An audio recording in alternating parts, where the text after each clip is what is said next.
السلام علیکم friends, welcome to ہنا ست ناولز۔ امید کرتی ہوں آپ سب خیریت سے ہوں گے۔ فرینڈز، جس نے میرے چینل کو ابھی تک سبسکرائب نہیں کیا پلیز اسے جلدی سے سبسکرائب کر دیجئے اور بیل آئیکن کو کلک کرنا بالکل بھی مت بھولیے گا تاکہ آپ کو آنے والی ہر نئی چیز کی نوٹیفیکیشن موصول ہو سکے۔ میں نے ناول کو وہیں روک دیا تھا آپ کے پھیکے رسپانس کی وجہ سے، لیکن ایک بار پھر سے ہمت کر کے میں نے دوبارہ ناول کو اپلوڈ کرنا سٹارٹ کر دیا ہے۔ اگر آپ کا رسپانس اچھا رہا تو میں انشاءاللہ ڈیلی کس اپلوڈ کیا کروں گی، تو اپنے رسپانس کو برقرار رکھیے گا۔ آئیے بنا وقت ضائع کیے چلتے ہیں آج کے قصے کی جانب۔ ناول عشق میں گھائل، قسط نمبر 3۔ چلو میرے ساتھ۔ یل نے عبیرہ کی سراہی دار گردن سے اپنا فولادی بازو گزارتے زنجیر بنائی اور اسے مکید کرتے آگے کی جانب بڑھنے لگا۔ اسے اس کے گھر کا نقشہ ازبر تھا۔ کمرے کی فوٹیج اپنے ذہن میں لاتا سیڑھیوں کی طرف بڑھا اور دائیں طرف مڑا جہاں وجدان باجوہ کا روم تھا۔ بنا دستک دیے اندر جانا بیڈ مینرز ہوتے ہیں، پر یل بھی تو بیڈ ہی ہے۔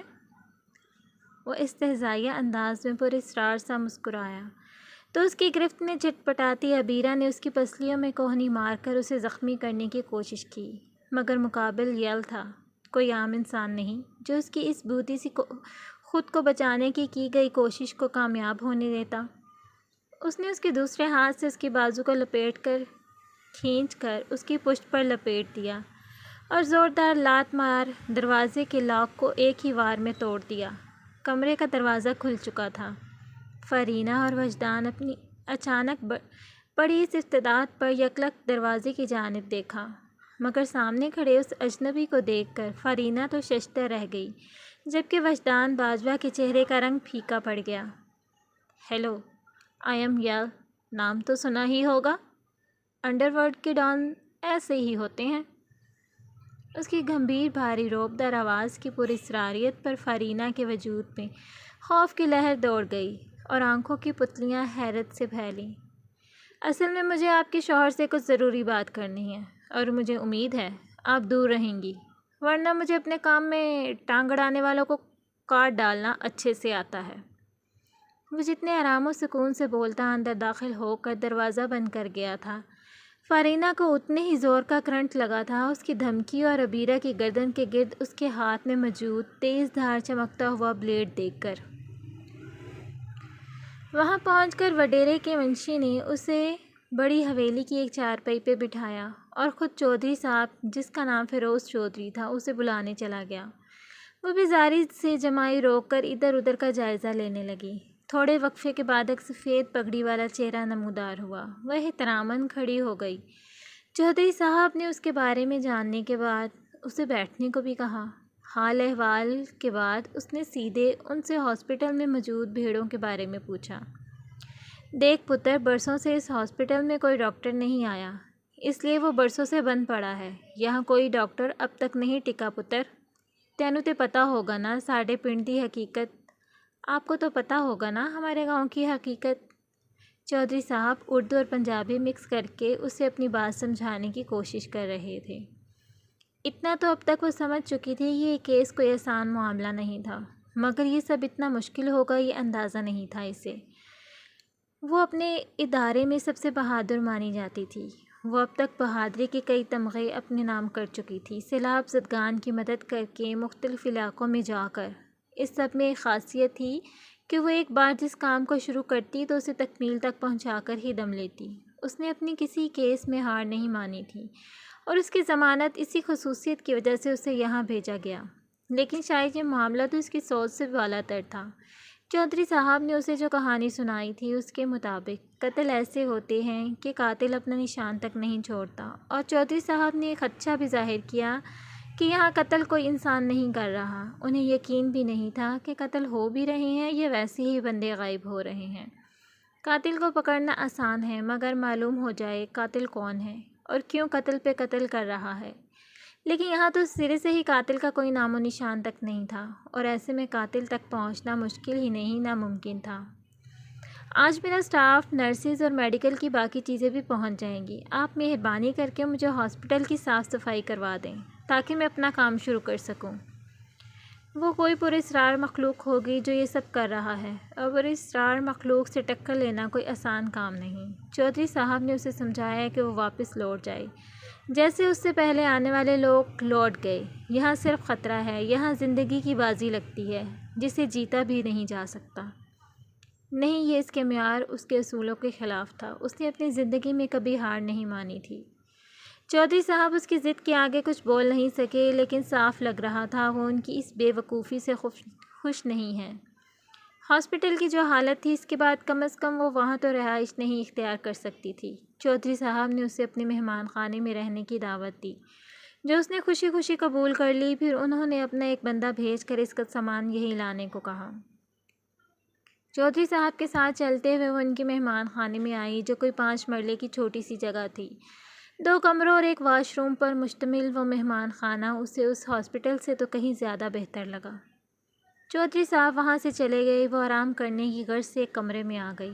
کمرے کا دروازہ کھول کر اس نے کمرے کا جائزہ لیا، جس میں ایک چارپائی رکھی تھی اور 2 پرانی کرسیاں۔ اس نے ناگواری سے چارپائی کی شیٹ درست کی اور اس پر نڈھال ہو کر لیٹ گئی۔ وہ چھت کو گھورتے ہوئے اس عجیب و غریب گاؤں کے بارے میں سوچ رہی تھی۔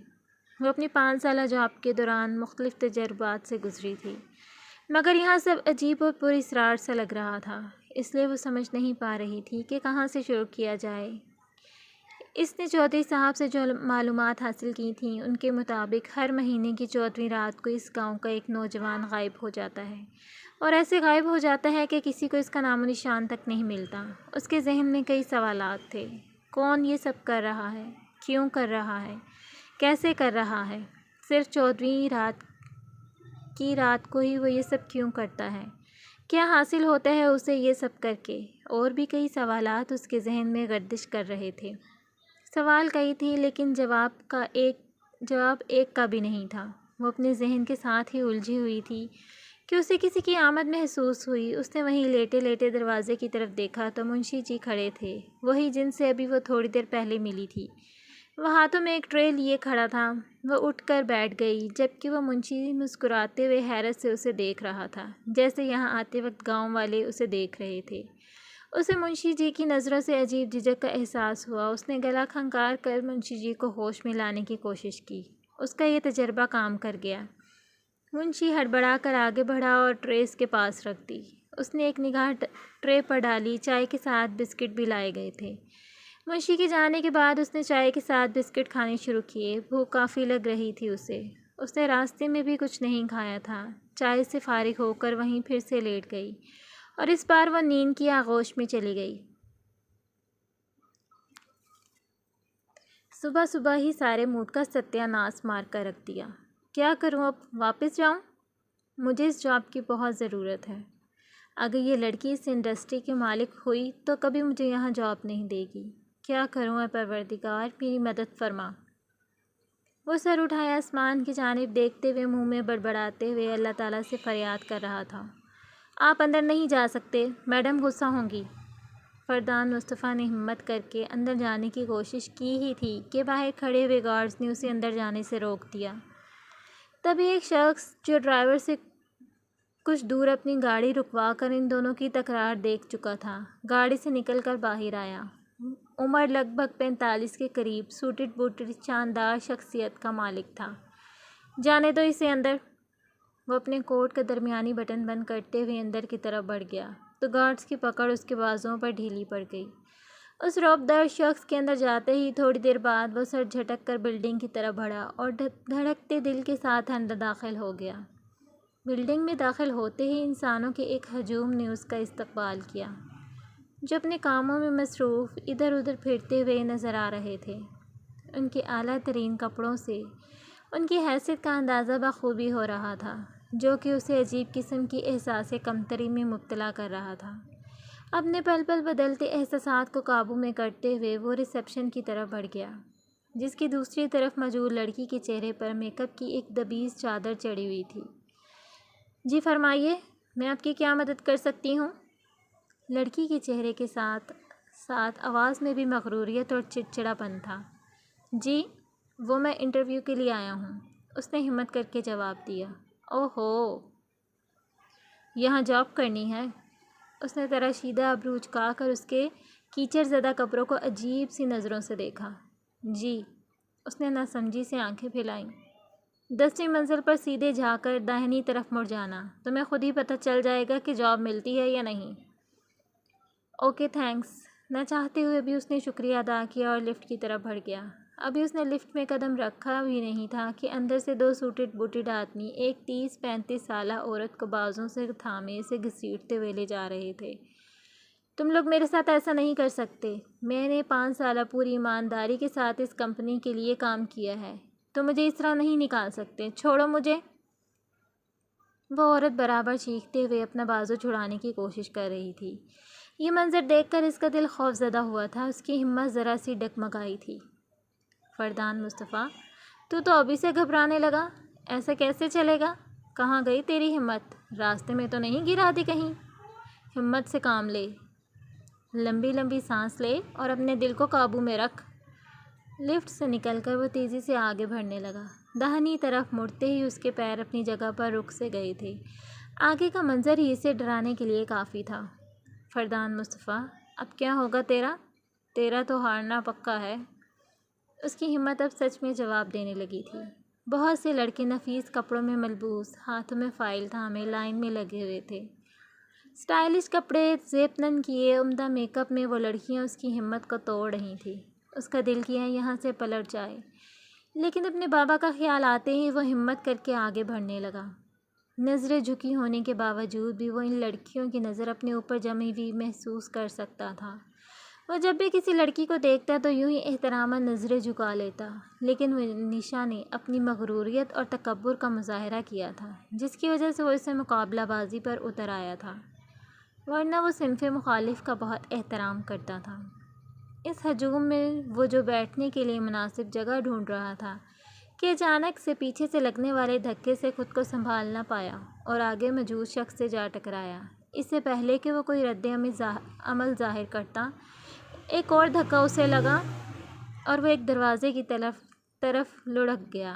اس نے نظر اٹھا کر پیچھے دیکھا۔ وہ ایک بڑا سا دروازہ تھا جو کہ بند ہو چکا تھا۔ اس نے آگے بڑھ کر اسے کھولنے کی کوشش کی، لیکن وہ ایسے بند ہو گیا تھا جیسے کبھی کھلا ہی نہ ہو۔ اس نے تھک کر آس پاس نظریں دوڑائیں تو خود کو ایک اندھیری راہداری میں قید پایا۔ عجیب سا خوف محسوس ہوا تھا اسے اس جگہ کو دیکھ کر۔